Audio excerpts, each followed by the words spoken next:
আসসালামু আলাইকুম সুপ্রিয় শিক্ষার্থীবৃন্দ, তোমাদেরকে আবারও অভিনন্দন। আরেকটি অনলাইন ক্লাস, এটা হলো চট্টগ্রাম বোর্ড 2020 বল চ্যাপ্টার থেকে, পদার্থবিজ্ঞান বল চ্যাপ্টার থেকে এই প্রশ্নটা 2020 সালে আসছে। আমরা উদ্দীপকটা একটা অংশ লিখেছি, এটা থেকে নিয়ে একটা প্রশ্ন আছে গোড়া গ, সেই প্রশ্নটা আমরা অ্যান্সার করার চেষ্টা করবি। প্রশ্নটা বলছে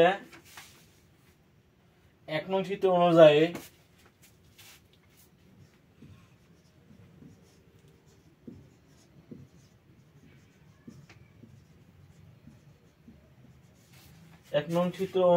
এম বস্তুর উপর এই যে এম বস্তুর উপর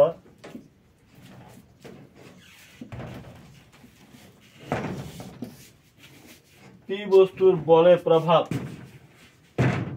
পি বস্তু 3 কেজি, বস্তুর বলের প্রভাব বিশ্লেষণ কর।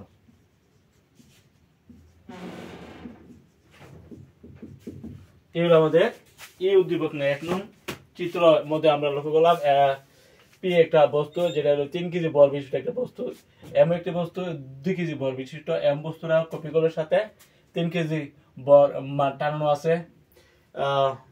এই ক্ষেত্রে এম বস্তুর উপর মানে এই বস্তুর উপর পি বস্তুর মানে এই 3 কেজি ভর বিশিষ্ট বস্তুর 2 কেজি ভর বিশিষ্ট বস্তুর উপর 3 কেজি ভর বিশিষ্ট বস্তুর বলে কি প্রভাব আছে সেটা আমরা বিশ্লেষণ করতে হবে। যে প্রভাব যদি বিশ্লেষণ করতে চাই, তাহলে সামগ্রিক এই যে টোটাল 2 কেজি ভর বিশিষ্ট এম ভর বিশিষ্ট 2 কেজি ভর বিশিষ্ট যে বস্তুর সাথে 3 কেজি ভর বিশিষ্ট একটা পি একটা বস্তু জ্বলানো আছে, সামগ্রিক যে ত্বরণ, সেই ত্বরণটা আমরা নির্মাণ করব। তাহলে এই যে ত্বরণ হলো পি বস্তুর বলে প্রভাব, অর্থাৎ সামগ্রিক একটা ত্বরণ আছে এই বস্তুর উপর, এই বস্তুর উভয় বস্তু মিলে এখানে একটা লব্ধি ত্বরণ আছে, সেই লব্ধি ত্বরণটা আমরা নির্ণয় করব।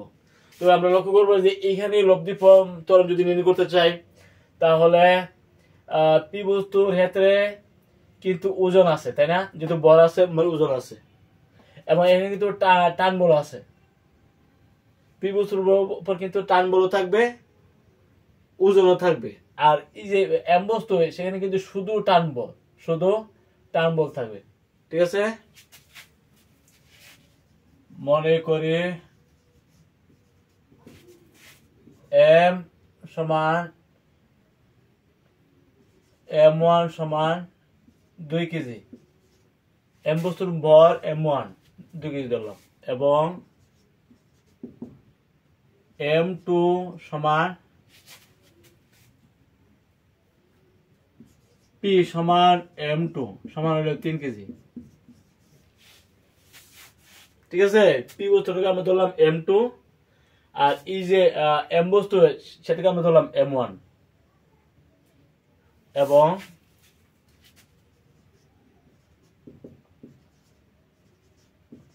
উভয় বস্তুর উপর বস্তুর লব্ধি ত্বরণ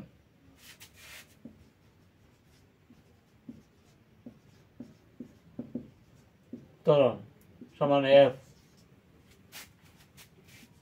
পি বলের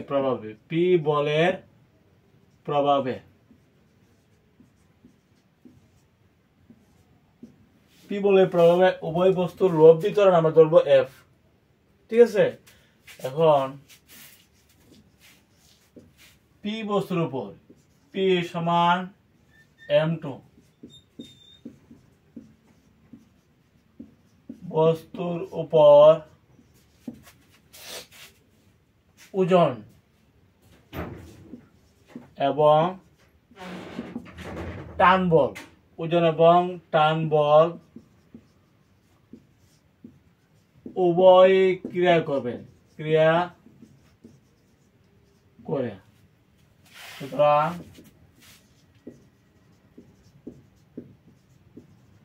বলতে পারি পি বস্তুর ক্ষেত্রে ওজন হলে M2G, তাই না, মাইনাস টান বল M2 ইন্টু ত্বরণ। ঠিক আছে,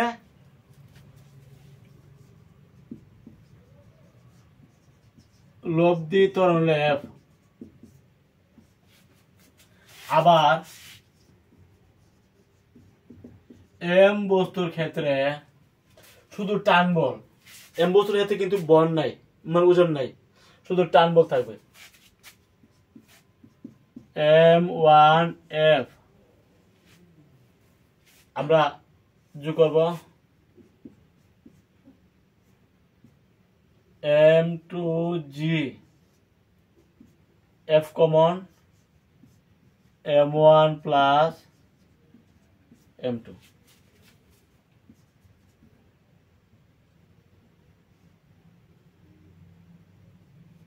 তাহলে F সমান কি বলতে পারি, M2G M1 প্লাস M2। ঠিক আছে, M1 2 KG, M2 3 KG,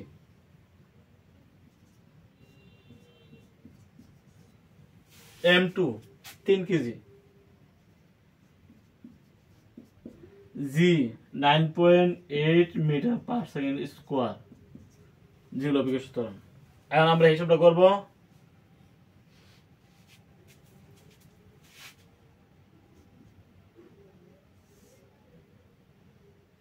(29.4 KG metre per second square) 5 KG, 29.4 KG আছে, মিটার পার সেকেন্ড স্কোয়ার আছে, নিচে আছে কেজি। এককটা কিভাবে বেরিয়ে আসে আমাদের অনেক সময় সমস্যা হয়, এই জন্য আমরা এককটা লিখেছি। এই কেজি যদি বাদ দেয় তাহলে থাকবো কি, শুধু মিটার পার সেকেন্ড স্কোয়ার, তাই না? এবং বাদ করলে আসবে 5.88 কেজি বাদ মিটার পার সেকেন্ড স্কোয়ার। ঠিক আছে, সুতরাং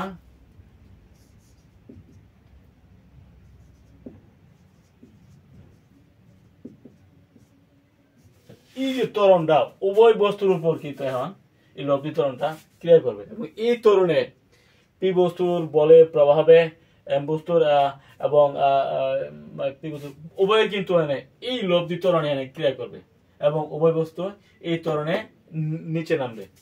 সুতরাং পি বস্তুর বলের প্রভাবে, পি বস্তুর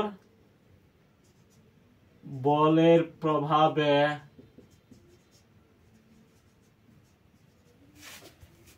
এম বস্তু এবং পি বস্তু 5.88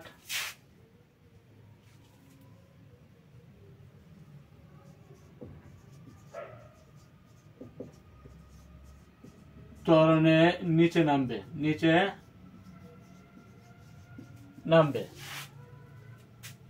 ঠিক আছে। এখন উভয় বস্তুর লব্ধি ত্বরণ হইল 5.88 মিটার পার সেকেন্ড স্কোয়ার। এই ত্বরণ উভয় বস্তু 3 কেজি এবং 2 কেজি, পি বস্তু এবং এম বস্তু। এই লব্ধি ত্বরণ শুধু একটার না, শুধু এটার না, উভয় বস্তুর লব্ধি ত্বরণ এটা। এই ত্বরণে এখন উভয় বস্তুর নিচে নামবে। এই হচ্ছে পি বস্তুর বলের প্রভাব এম বস্তুর বল। ওকে, এই নিয়মে তোমাদের অঙ্ক আসতে পারে, যদি আসে তাহলে করবা। ঠিক আছে, যেখানে যে বল বিশিষ্ট একটি নির্দিষ্ট বল বিশিষ্ট বস্তু থাকবে, এটার মধ্যে ওজন এবং টান বল উভয় থাকবে। উপরে যদি কোনো বস্তু থাকে, এটা শুধু টান বল থাকবে। এখান থেকে আমরা হিসাব করে লব্ধি ত্বরণটা হিসাব নিব। এফ হলো লব্ধি ত্বরণ। যে লব্ধি ত্বরণটা হবে, এটা হবে উভয় বস্তুর বলে ক্রিয়ার ফলে যে লব্ধি ত্বরণ, এই লব্ধি ত্বরণ উভয় বস্তু নিচে নামবে। ওকে, এবার আমাদের 1 নং চিত্র বিশিষ্ট প্রশ্ন। তারপরে মনে রাখতে হবে এই বস্তুর উপর টান বল এবং ওজন উভয় ক্রিয়া করে, উপরে যে বস্তুটা এটার উপরে শুধু টান বল ক্রিয়া করবে। ওকে,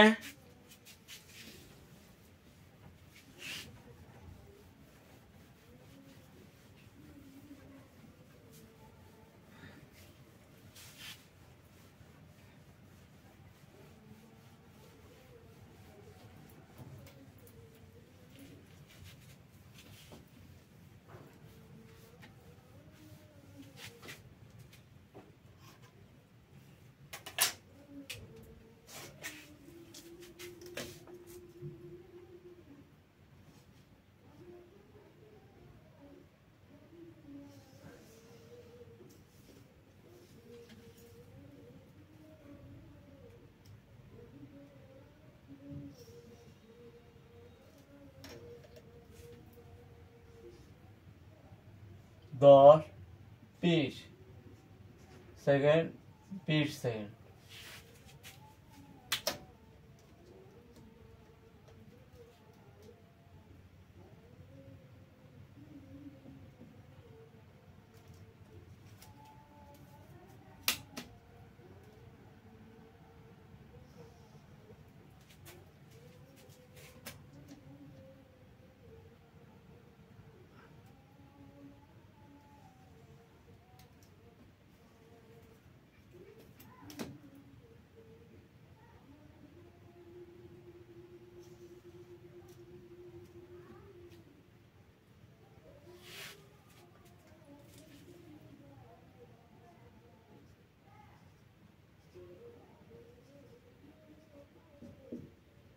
এটা হলো ব্যাক,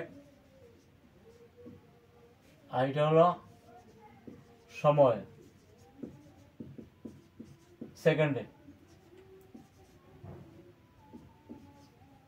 ঠিক আছে, এটা হলো আমাদের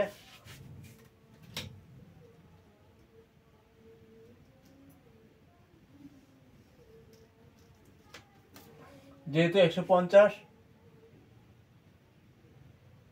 এটা 150, তাই না?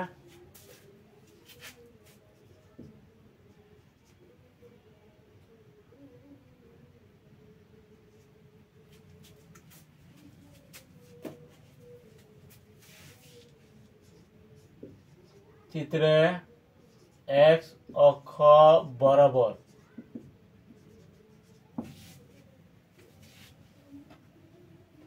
চিত্র 2 একটি গাড়ির বেগ সময় মানে লেখে চিত্র।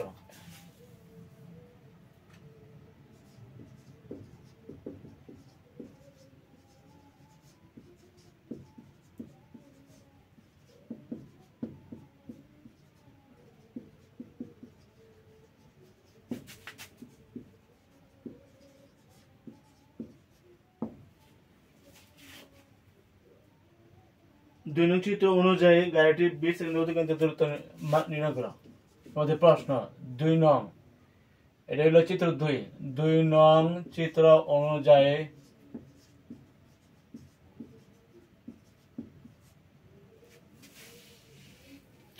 গাড়িটির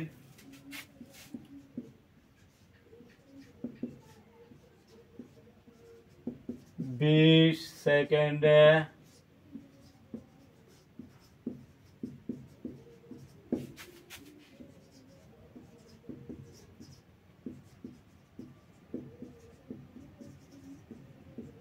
করো, 20 সেকেন্ড অতিক্রান্ত দূরত্ব নির্ণয় করে। এই হলো গাড়ি। প্রথম 10 সেকেন্ডে, পরে তার ব্যাগ ছিল 150, পরবর্তী 10 সেকেন্ডে কিন্তু ব্যাগ 150। এখানে লক্ষ্য করলাম যে ও এ বি সি একটা ট্রাপিজিয়াম, যেহেতু এই বাহু এবং এই বাহু সমান্তরাল, যে এটা মানে মানে চতুর্ভুজ। ও এ বি সি একটা চতুর্ভুজ যার এ বি এবং ও সি সমান্তরাল, এবং ও এবং বি সি অসমান্তরাল, তাই না? তাহলে বলতে পারি ও এ বি সি একটা ট্রাপিজিয়াম, তাই না?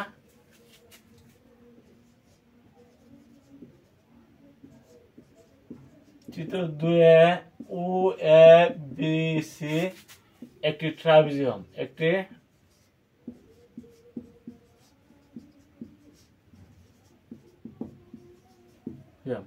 সুতরাং উহার ক্ষেত্রফল সমান গাড়ির 20 সেকেন্ডে অতিক্রান্ত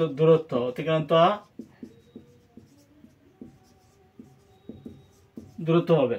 এবং যেহেতু ট্রাপিজিয়ামের ক্ষেত্রফল নির্ণয়ের সূত্র কি? ট্রাপিজিয়ামের ক্ষেত্রফল হলো হাফ ইন্টু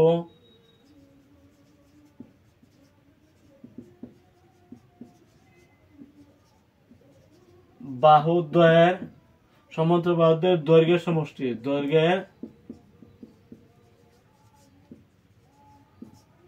ইন্টু হলো উচ্চতা, উচ্চতা। সমান্তরাল বাহু হইল এবি কিন্তু 10 সেকেন্ড, 10 থেকে 20 মানে 10 সেকেন্ড। একটা হলো এবি, আরটা কি ওসি, ওসি মানে কি 20 সেকেন্ড, তাই না?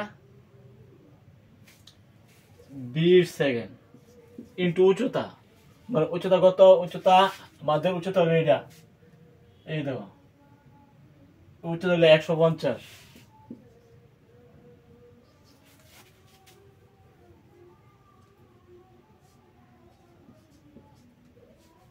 সেকেন্ড, 10 সেকেন্ড, আর হলো এদিকে হলো 10, এদিকে হলো 20 সেকেন্ড।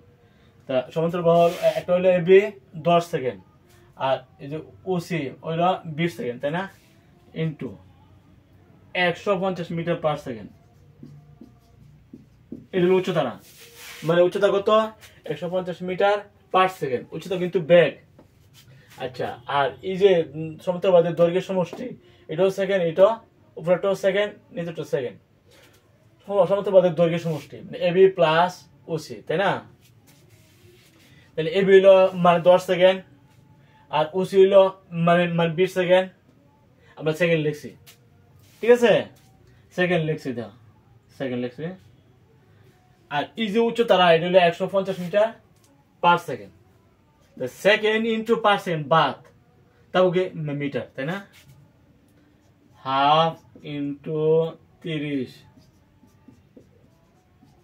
মিটার হয়ে গেছে, সুপ্রিয় শিক্ষার্থী। দেখো এই যে মিটার পার সেকেন্ড আর সেকেন্ড কিন্তু বাদ গেল, তাহলে মিটার হয়ে গেছে। তোমরা এই ট্রাপিজয়েড সূত্র ব্যবহার করে কিন্তু অতিক্রান্ত দূরত্ব হিসাব করতে পারো। তাহলে আমরা কত পাইছি? 15 হলো 225, শূন্য আছে 2250 মিটার।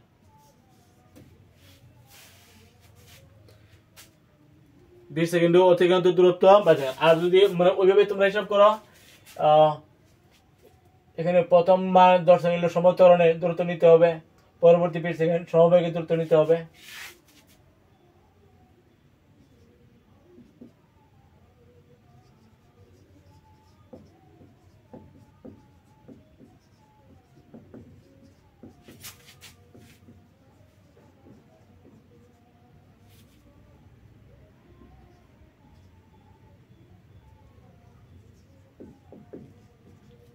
ঠিক আছে?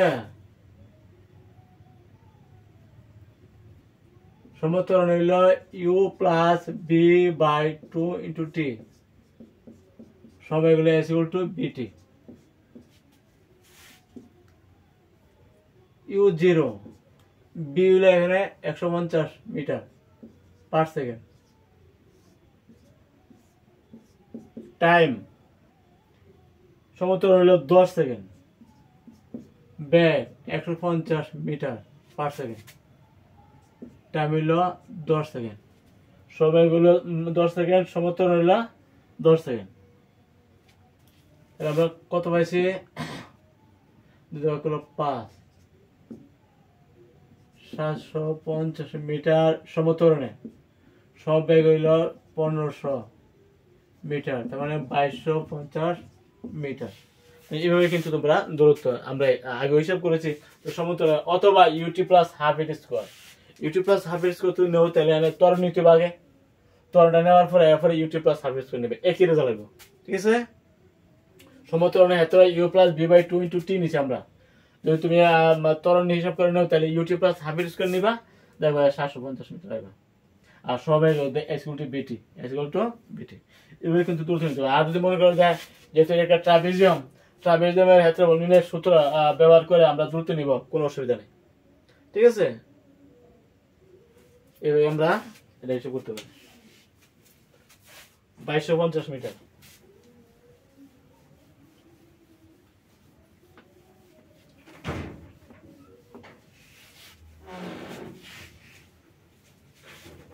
ট্রাপিজিয়ামের ক্ষেত্রফল নির্ণয়ের সূত্রের মাধ্যমে আমরা অতিক্রান্ত দূরত্ব হিসাব করতে পারি, অথবা সমতরণে দূরত্ব, সমবেগে দূরত্ব। প্রশ্ন ক,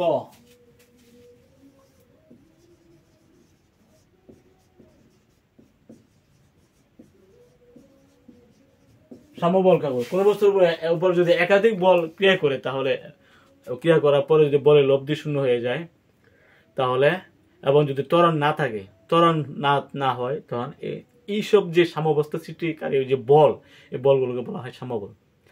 কোনো বস্তুর উপরে একাধিক বল প্রয়োগ করলে যদি বলের লব্ধি শূন্য হয়ে যায়, কোনো বস্তুর উপর একাধিক বল প্রয়োগ করার পরে বলের লব্ধি যদি শূন্য হয় এবং যদি ত্বরণ না থাকে তাহলে ওই এসব সাম্যাবস্থা সৃষ্টিকারী যে বলগুলো এদেরকে সাম্যবল বলা হয়।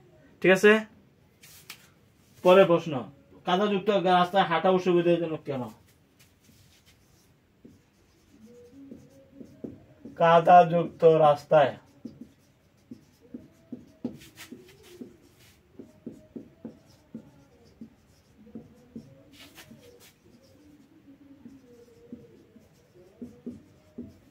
কেন? তো আমরা যখন হাঁটি তখন এই শক্ত মাটির সাথে ক্রিয়া এবং প্রতিক্রিয়া বল সমানভাবে তৈরি হইতেছে, ফলে আমাদের হাতে কোনো অসুবিধা হয় না। কিন্তু আমরা যদি কাদাযুক্ত রাস্তার মধ্যে হাঁটি, এখানে পায়ের এবং যে ঘর্ষণ এটা হয় কম, ঘর্ষণ যখন কম হয় তখন প্রতিক্রিয়া বল হয় কম, প্রতিক্রিয়া বল যখন কম হয় তখন আমাদের হাতে অসুবিধা হয়। ঠিক আছে, ঘর্ষণ ছাড়া কিন্তু প্রতিক্রিয়া বলটা উৎপন্ন হচ্ছে না, আগে ঘর্ষণ তারপর হলো প্রতিক্রিয়া বল। এখন ঘর্ষণ, পায়ের সাথে ঘর্ষণ হইতে পারতেছে না, যেহেতু কাদাযুক্ত মাটি সরে যায়, মানে ঘর্ষণ হয় কম, ঘর্ষণ কম হওয়ার কারণে প্রতিক্রিয়া বল হয় কম হতে পারে। ঠিক আছে, প্রতিক্রিয়া বল কম হওয়ার কারণে আমরা কাদাযুক্ত রাস্তার মধ্যে হাঁটতে অসুবিধা। এবং আমরা জানি প্রতিক্রিয়ার সমান বিপরীত প্রতিক্রিয়া আছে, এই সমান বিপরীত প্রতিক্রিয়া ক্রিয়া বল এবং প্রতিক্রিয়া বল সমানভাবে উৎপন্ন হচ্ছে, এই জন্য আমরা হাঁটতে পারি, কোনো অসুবিধা হয় না। কিন্তু বালুযুক্ত রাস্তা বা কাদাযুক্ত নরম মাটিতে হাঁটতে আমরা পারি না, কারণ ঘর্ষণ পায়ের সাথে হচ্ছে না, ঘর্ষণ যখন ঠিকভাবে হচ্ছে না তখন প্রতিক্রিয়া বল হচ্ছে না, এই জন্য আমরা হাঁটতে অসুবিধা হয়। ঠিক আছে, আগামী ক্লাসে আমন্ত্রণ জানিয়ে এখানে শেষ করছি। সবাই ভালো থাকো, আলহামদুলিল্লাহ।